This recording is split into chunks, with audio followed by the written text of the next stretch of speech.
Ooh, this is a hot topic. In the age of social media, it is not hard to unfriend someone. You just click and you're done.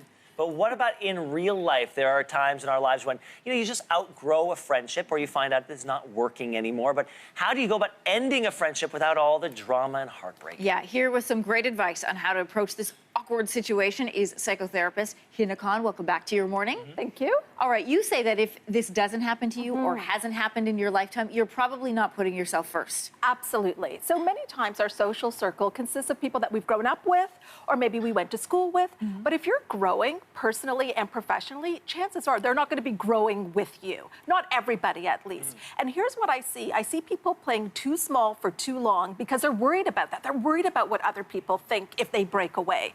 When it doesn't matter what other people think, what matters what you think, because that's what controls your results. All right, so Hina, talk to us about how you can tell if a friendship has run its course. What are the red flags?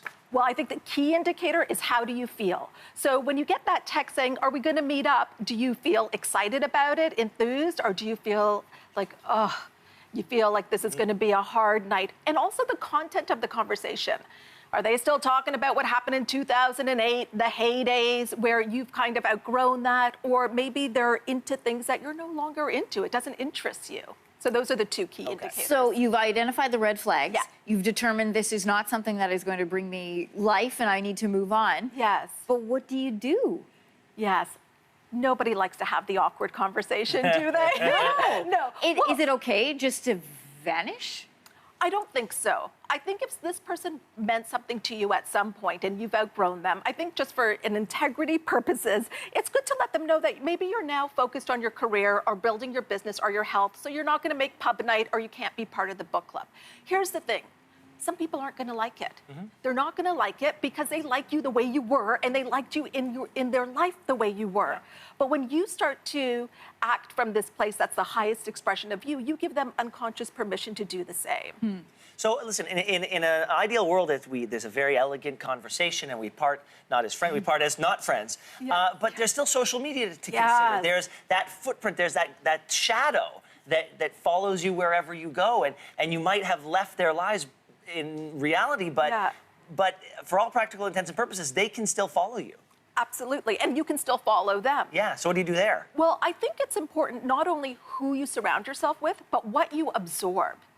And if seeing their posts are kind of triggering you or putting you in a negative state, you've got to mute them, you've got to unfollow or block. You just have to do it. You're responsible for what you absorb and the content. Okay, so there's a lot of people who would say, I don't want to hurt somebody's feelings. I can suck it up and go to one event for one night because I don't want to hurt their feelings. Sure. What would be your response? I think, you have to take, this is one thing where people don't do things because they're so worried about what other people think and they don't want to hurt their feelings.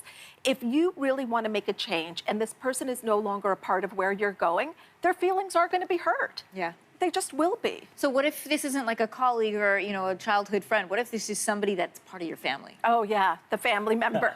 I was just working on this with a client, and I said, think of 6 great qualities about this person. The first 2 came really easy, and then we had to dig deep. But she found 6. Okay. And then I said, well, focus on the good, forgive the rest, and keep the visits short. Yeah. It's true. There are certain people in your life that it's not who they are. It's how long you experience them for. That's absolutely it is. It's Right. true. Like you can tolerate a 30-minute interaction, but if it goes longer than it can even be quite enjoyable for 30 minutes. It can. Yeah. You can put boundaries around it, and that does make it enjoyable. And then you go in with a better attitude. I always think of friendship as like circles. So you've got the intimate circle, and then lesser degrees of intimacy as you move out of the circle. That's right. But even in that circle, it changes over time, right? Yeah, absolutely. Fantastic. Well, thank you. So we'll have a conversation after the show. Yeah, we got something to talk about. That was great advice. Thanks so much. Thanks so much. Thank you.